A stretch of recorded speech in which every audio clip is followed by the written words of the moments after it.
All right, Yeah. let's talk about the heavyweights. And let's start with the slobber knocker that was Jarrell Miller against Andy Ruiz. I don't know what my expectations were for this coming in. You had Jarrell Miller weighing 305 pounds, which is a lot, but it's also the lowest weight he's weighed since 2018.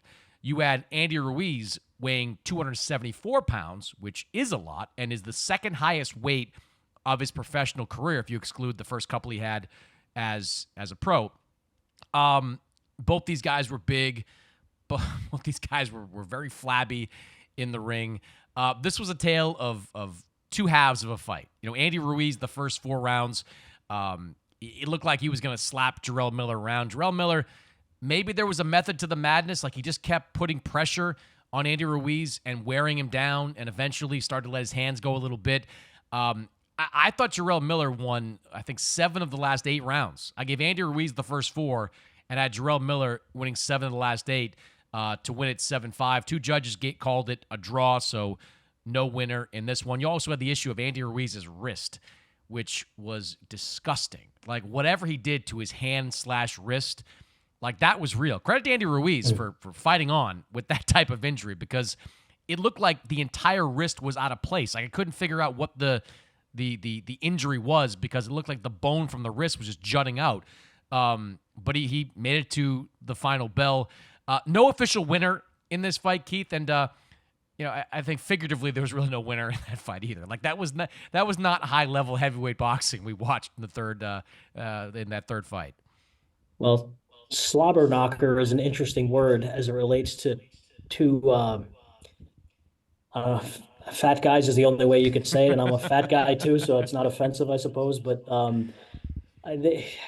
when you say someone got himself down to 305 pounds, we've entered the realm of ridiculousness that we should not be discussing.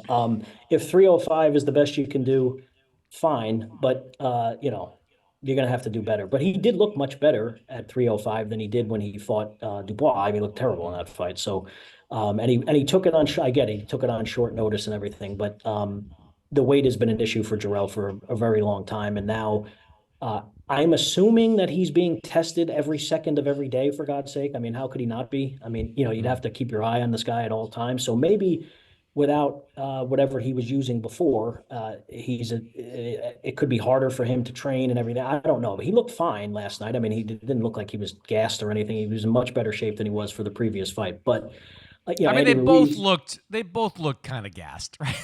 they both like. I mean, yeah. I mean, they're not big. 305-pound people can't fight for 12 rounds, but he looked better. I think Keith. Andy Ruiz looked gassed much sooner than Jarrell Miller did. Yes, I think Jarrell still has a great chin, right? Like, and I think that is still one of his strengths, because he was able to keep walking through a lot of those shots that Andy Ruiz was throwing. Sorry, go ahead. No, I was going to say Andy has a great chin too. That's part of why they went 12 rounds, right? He took some big shots from Jarrell Miller, who's not as big as he is, 6'4", 305 pounds. He's not a murderous puncher. He's more of a volume puncher. And when we saw him on his way up, he was more of a guy who would throw a lot of punches and overwhelm guys in that sense, more than he was a knockout puncher, really. He had a lot of knockouts, but that was more through accumulation than anything. Whereas Andy Ruiz is not a huge puncher either, but Andy's a very tough guy. But he said, I felt like, now there always seems to be an excuse for Andy Ruiz to be very overweight for his fights. That I went off the rails when I beat Anthony Joshua. Well, I knew that Jarrell Miller would be very fat too. So yeah, I didn't buy that one at all. I should do the same. Whatever the case, he's always overweight, and it impacts his performances, unfortunately, because he has a lot of skill, man. He's a lot more skilled than Jarrell Miller. The one thing that you mentioned that was interesting, because while you guys were calling the fight last night, I think you were kind of all in agreement. Like, since the 4th round, he really hasn't been the same. And I think you guys thought maybe it was a conditioning issue, which it probably was to some degree. But then he showed you his wrist and his hand and everything after the fight, and you realize he said it happened in the 4th round. So it's no coincidence that he stopped winning the fight after the 4th round. Who knows what would have happened thereafter, because he's not in the best condition and everything. But You would think maybe he was on his way to a victory before that happened, and they like each other. Clearly, they're friendly, and there was no bad blood or anything between them. I don't know if anyone should pay for that again because unfortunately he caught a bad break. But they're both guys that can be matched against other top guys in the heavyweight division. So they're guys that people will want to see fight because people are never going, no matter how many times Andy Ruiz loses, and he doesn't have many losses, but let's just say he continues to lose, people are never going to forget what he did to Anthony Joshua on June 1st, 2019. People are always going to want to see him fight as long as he's not, 45 years old or something. People are, because he's a skillful guy and he has fast hands and he has some pop. He's not, again, not a murderous puncher, but he's got some pop. And that night is always going to live in people's minds. So, he'll still be there to get paydays and all that kind of stuff. But, you know, Miller, I guess, put himself back on the map in some ways last night, Chris. He got in better shape, to be fair to him. He's in better shape than he was for his last fight. He fought a top level heavyweight, and there are a lot of people who think that he won, the injury notwithstanding, that people think that he won. So he put himself back in the mix, at least after what happened a few months ago. So um, we don't need to see it again. Right? I'm with you there. Like it was not high level heavyweight boxing. I do agree that Jarrell Miller put himself back on the map, and I think Jarrell comes out of this in a way as the winner, right? Because first of all, he's healthy; he can go again in a few months. Said he wants to be on that Fury Usyk undercard to be ready to go again for that fight. He also sells fights, right? Like there was so few talkers on this card, on this event. Jarrell Miller talks a lot and is willing to do a lot of interviews and says a lot of stuff that gets noticed in the public space. So that's going to work to his advantage as well. Also, like there's some guys out there for him, right? Like we're going to talk about Martin Bakole in a second. You could match him with Bakole. Zheli Zhang is still out there. There's a whole bunch of guys at heavyweight that are in this kind of Saudi pipeline that you can make fights with Jarrell Miller against. And they'd probably be kind of interesting fights. So yeah, I think Jarrell probably came away as a de facto winner there. And Andy, we'll see. Like I don't know how long this hand injury is going to keep Andy out, right? Like that again, that was gross. Like he put it right in front of my face, right at the end. And Yeah, no, it I was a saw it was bad. that was a bad hand injury. It's the kind of thing that you would imagine requires some kind of surgical procedure. I'm just guessing there, but like put him in a cast for a while and you can't punch. You're probably talking about at least 2025 when Andy Ruiz is back in the mix. So we'll deal with him once he gets healthy again. But Jarrell Miller, I think, because most people believed he won the fight, because he looked a lot better than how he looked against Daniel Dubois, he is firmly back in the mix for a big heavyweight fight. Now, the best performance of the night, or at least one that's right up there, was by Martin Bakole. Martin Bakole took on Jared Anderson. And Jared Anderson, we know, has been getting a lot of hype over the last couple of years. Heavyweight from Toledo, Ohio, big puncher, well promoted, well matched by Top Rank up until this point. This was a sink or swim moment for Jared Anderson. And the reality is that he sunk. He gets knocked down several times, three times, I think, total in the fight. Once in the first round, twice in the final round, the fifth round that he was in, and he gets knocked out by Martin Bakole. I've got some thoughts on this fight, Keith, but let you go first. Tell me your kind of takeaways from Bakole versus Anderson. Yeah, I've seen in places today, Chris, online and everything, that it was a shocking loss, and a shocking to who? Like, I was not shocked by that at all. I mean, I had told several people leading up to the fight last week that I thought that Martin Bakole was going to knock Jared Anderson out. And the reason why I thought that was because, yes, Jared Anderson's a big puncher. But what we saw in that fight against Charles Martin Yep. was that he doesn't have the best chin. Now, I give him a lot of credit for the way that he came back against Charles Martin and won the fight. He definitely won the fight, but he was hurt on two occasions in that fight. He makes the same defensive mistakes, which he mentioned to you in the ring, and it's something that I had discussed with people leading up to the fight. He goes straight back all the time. He's making the same defensive mistakes that he has made for years. He just hasn't paid for them in the way that he did last night, uh, prior to fighting Bakole. Bakole's a huge puncher, and I just felt like this was the night that Jared Anderson was going to get exposed a little bit, and he did. And look, I don't know what's going on with him outside of the ring. I hope he gets his life together and everything, but he said some wacky stuff happened, breaking all kinds of, legal issues and everything. So I don't know how focused he is on boxing. He's told multiple people, including you, me, and anyone else who would listen, that he's not in this for the long term. He doesn't even like boxing. He's just trying to. I understand to some degree no one wants to get punched in the head for a living. I completely understand that, but it seems like he really kind of detested the sport and he wasn't going to be in it for the long term. He's just trying to make some money, almost making it seem like it was a foregone conclusion that he was going to make that kind of money, except that what he was primarily known for was giving Tyson Fury hell in sparring, and then Fury Mm, saying he was going to be a future heavyweight champion, which is quite a stamp of approval if you can get Tyson Fury to say that. And he did, and he seemed genuine about it, but he hadn't beaten anyone that would lead you to believe that that was going to happen. And then once he got buzzed by Charles Martin twice, the matchmakers at Top Rank, led by Brad Goodman, who are the best in the business for the most part, they took several steps back in matching him until this opportunity came along, and it was a lot of money. I understand. He felt like he could beat Bakole. Bakole had been knocked out by Michael Hunter, who had turned down a fight against Jared Anderson at some point last year. I understand why he did it, and the money was right, but now it's not a matter of him getting into a heavyweight title fight and getting exposed and losing. He got exposed against a guy who has been knocked out by Michael Hunter. Michael Hunter is a good fighter. I'm not, mm. but the fact remains he's not a world champion or anything. So several steps backward for Jared Anderson. Now he can rebuild himself, and maybe, as you mentioned, Chris, Jarrell Miller's going to be looking for an opponent. Maybe you put Jared Anderson in with a guy like Jarrell Miller, Mm. because Jarrell Miller's not the type of murderous puncher that Martin Bakole is, and it's a safe night.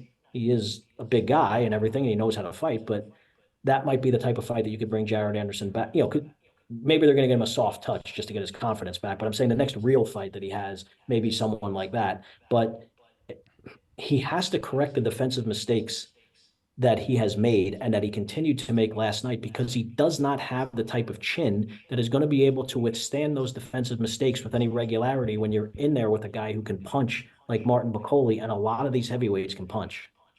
Yeah, I'm with you. This was a fight that was off the Top Rank plan, right? Like if this was presented to Top Rank just as a typical ESPN fight, not in a million years would they have taken it. Bacole's too big a puncher, and Jared Anderson is not ready, clearly, for that type of opponent. I'll give Jared Anderson credit for this. People question his heart coming into that fight. He got up in the first round, got up twice in the fifth round, kept getting up, right? The referee ultimately stopped the fight while he was on his feet. So I give him credit for that. But you're right. He makes a ton of mistakes. He pulls back, leaves his head up in the air, and Martin Bakole took advantage of. I love Bakole after the fact, kind of like sort of laughing at him for doing that. Bacole's like, hey, if you just kept boxing, you probably could have gone 10 with me. That could have happened, but he wants to bang, and, he's trying to mix it up. In some way, Chris, in some ways, credit to him. I mean, because I'm not questioning, like, how we've discussed this on the podcast before. I never question the heart of someone who does this for a living. I just don't Yeah. believe in doing that, because it takes a lot of heart to, walk up the steps, just even if you're the worst fighter in the world. I mean, you're a guy with, with one of these guys that they somehow license in England, where they have these lopsided losing records and everything. You're risking your life every time you go in there. So I don't question Jared Anderson's heart at all. And he did show a lot of it last night when he kept getting up, and he wanted to bang it out because he believes in his power. And maybe because he had to try to send Bakole a message, hey, I got to get this guy off of me somehow. He's got to realize that I can crack too. So I understand that to some degree, but also understand it from Bacole's perspective. Like, look, you're going to keep getting caught with shots. But Jared Anderson doesn't think he's got a suspect chin, right? He believes in himself because that's how he got to this level to begin with. So I sort of understand that. But Bacole's right. I mean, if he would have played it a little safer, maybe he winds up going the distance, and this isn't as catastrophic as a loss as it turned out to be. Can we talk about Martin Bakole here? Because he's really friggin' good, right? Jared Anderson is a big puncher. And I was literally laughing on air during that first round while Bakole was just sort of like grinning as Jared Anderson was throwing these big body shots at him. Like he's got that big midsection, and Jared's firing like 15, 20 body shots at him, and Bacole's not even feeling it. He's just kind of walking straight through it and saying, like, you can keep doing that. I'm going to wait for my opportunity to throw my power shots. He does remind me, Keith, of a late stage George Foreman, where he's just like, all right, I'm just going to stand there and I'll bang it out with you when the time comes, and you're not going to be able to take take my power in those situations. And the other thing too is like like he doesn't step into his punches at all, right? Like if you watch him fight, he is so flat-footed. Everything's an arm punch, but even arm punches possess so much power that he's just like, I thought that second knockdown, the first knockdown of the 5th round, the second knockdown overall, I thought he was going to send Jared Anderson out of the ring. It was like this short uppercut, and I thought Jared was going to wind up on the floor like Bernard Hopkins against Joe Smith. It was crazy. So let's talk about Bakole though for a second. Like, how good is this guy? He's 31 years old.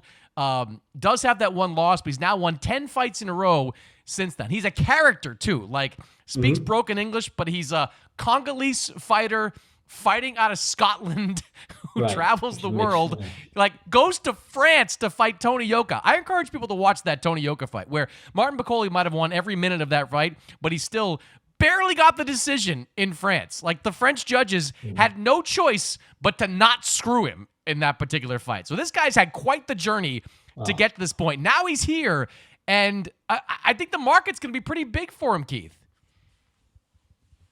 Yeah, especially because he's going to fight in the UK, I'm sure, and like he sells fights, as you said. He's a character. He's in some ways like Dillian White, except better, probably. So or certainly more heavy-handed. Dillian White was a big puncher too, but yeah, he's young. He's relatively young. He's still for a heavyweight. He's in the prime of his career for sure, and for every fighter really, he's in his physical prime. So he'll make a lot of money based on what he did last night, and good for him because he came back from that Michael Hunter loss and rebuilt himself and put himself in position to get in some real high-profile fights. Like, if the titles get splintered after what happens in September and what happens in December, could you see Bakole getting a title shot? Yeah, I mean, why not, right? And he's a huge puncher, man. I mean, I'm not saying he should get a title shot just because he beat Jared Anderson. I mean, he probably have to beat someone else along the way and wait his turn, but he's a fun guy. But does like he? Said, like 10 wins in a row, like 10 wins in a row against some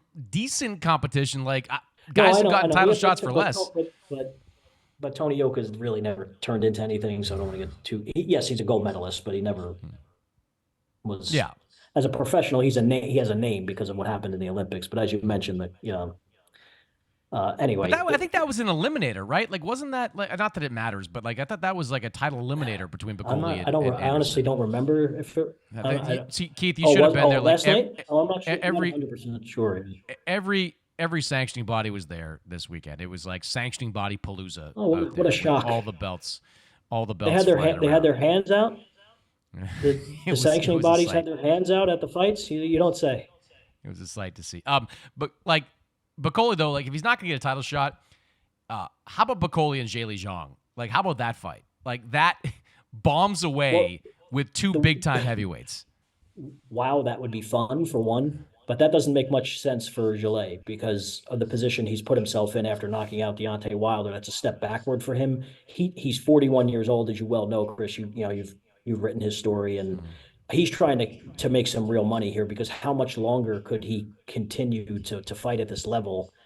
And he's really had some good wins here over the last 15, 16 months, and obviously took a step back with the one defeat. But I think he's going to want higher profile fights than that. And that's a dangerous fight for anybody. Even with Jarrell having the type of chin that he has and the type of power that he has, he's always in fun fights. I think they're aiming a little higher than that. Personally, I would view that as a bad business decision if that's who they decided to fight next, unless, of course, she comes over and says, "Oh, we'll pay you X million for it." Well, maybe it suddenly might make sense. And that would be a fun fight. I don't just that I'm not just that would be fireworks for sure. But yeah, Bakole's right in the mix though, Chris. And from Jared Anderson's perspective, just get in there and get yourself a win and try to get yourself back to some respectable level and get into another real fight. So his career's not over. I mean, he's a young guy, but as I alluded to earlier, he doesn't really want to be in this now, let alone trying to build himself or rebuild himself after what happened last night. I mean, he had 3.5 weeks with Sugar Hill Stewart as his trainer. Like, that's another warning sign for this fight. Like, you need more time to work things out with your trainer to get on the same page with him than that short period of time. Yeah, I'm with you. Get back in the ring quickly. And I would love to see Big Baby versus the real Big Baby because they'll sell the crap out of that fight. Like, those two guys do not like each other. the loser would maybe have to drop the big baby name. We can throw that as a carrot into that pot there. So yeah, I'd love to see that happen. But the bottom line, more Martin Bakole. I want more Martin Bakole. I love that guy. He's calling Michael Hunter into the ring. Nobody wants to fight Michael Hunter, but Martin Bakole's like, I want to do that again. I want my get back on that one. Like, he's calling out Michael Hunter. I hadn't seen Michael Hunter in months, and all of a sudden he's popping into the ring to pose for photos with Martin Bakole. They're both smart, right? I mean, they realize that, obviously there's some drama there based on the way their first fight ended. So that makes perfect sense. And maybe that's the fight that winds up being next. But Bakole tries to, to get his get back, so to speak, and against Michael Hunter. I mean, it makes perfect sense in that way. And Hunter has, he has gotten a lot of fights recently. And look, the way it was explained to me is that he was offered the Jared Anderson fight last year. And I don't know, I think he probably wasn't happy about the money, but he turned the fight down. So, you got to do what's right for you from a business standpoint. I'm just saying it's not like he hasn't been offered fights. Hey, you're talking about the WBA regular heavyweight champion of the world. Put some respect on his name, Keith. But real quick before I let you go, it was back in June that David Benavidez fought Alexander Vostok and went the distance with him. And, some of the reaction after that was, well, maybe Benavidez isn't that big a puncher. Maybe he was a weight bully at 168, sort of demystified to a degree. Now we have David Morell going the distance with Hot Rod Galacic, who's a good fighter. His only two losses had come against Artur Beterbiev and Marcus Brown. But, some of the narrative coming out of this is like, well, maybe David Morell is not that great. Or, maybe we overrated him. What was your takeaway from Morell against Hot Rod? The thing is, I think in both cases, in the cases of Benavidez and Morell, they moved up not because they felt like they wanted to. They felt like they had to, because the Canelo fight is the fight that everyone wants. And he was not going to fight either guy. If you're Morell, he's chasing Benavidez the way that Benavidez is chasing Canelo, of course, in a much lower profile fight. But Benavidez does not seem to have much interest in fighting Morell because it's not the type of money fight that he's looking for. And if he's going to risk his he wants it to be against Canelo or the winner of Beterbiev and Bivol. I mean, that makes much more sense for him. So Morell just might have to wait in that sense. But what are they waiting around for at 168, right? Because they both, I don't say Benavidez probably struggles more than Morell to make, but there wasn't much there for them because, like, who are they going to, if Canelo won't fight you, or are you going to fight Christian Mbili? Is that a big fight? I mean, it's an interesting fight and it would be fun, but is it a big fight to stick around at 168 for? No. So what are you staying there? You could fight Munguia, I suppose, but now he's with Top Rank, so probably not. But so there's not much there for them. So I think it was more out of necessity that they moved up to 175. But yeah, I wouldn't read too much into Morell going the distance in the fight. He won the fight convincingly. So I don't, I would like to see if Canelo's not going to fight Benavidez. What I would really like to see is Benavidez fight Morell, but I also am realistic in knowing that that's not going to happen either. Yeah. That was my first time getting to be up close and watch Morell. Power is there. The skill is there. The whole package, right, Chris? I mean, he hasn't fought the highest level of opponent overall because, people want a lot of money to fight him and everything. But when I covered some of his Showtime fights and when he was on Fox and everything, he's pretty damn talented. He's young. He's really talented. And working with Ronnie Shields, I think, is going to work for him. I do think he has some work to do, though. I think cutting the ring off is something he's got to work more on. He let Hot Rod get kind of dictate the pace in the second half of the fight, just stick and move. And I would have liked to have seen him do better with that. Also, he's really flat-footed in there. He kind of just sort of stands there and tries to load up on some of these one shots, trying to throw more combinations. You kind of forget that he is only a guy now with 11 professional fights. Like, he's still a relatively new professional. But yeah, there's enormous potential, and I hope he stays active, and I hope he gets promoted well. Whether it's aligned more with the Saudi stuff, whatever's going on there, or somebody else, because he's a fun guy too. Like, he's learning English. Like, he's working at becoming a popular figure in the U.S. So I think there's a lot of upside certainly with David Morell. Keith, good stuff, man. Thanks for sticking around to recap what was a very long night in Los Angeles this past weekend.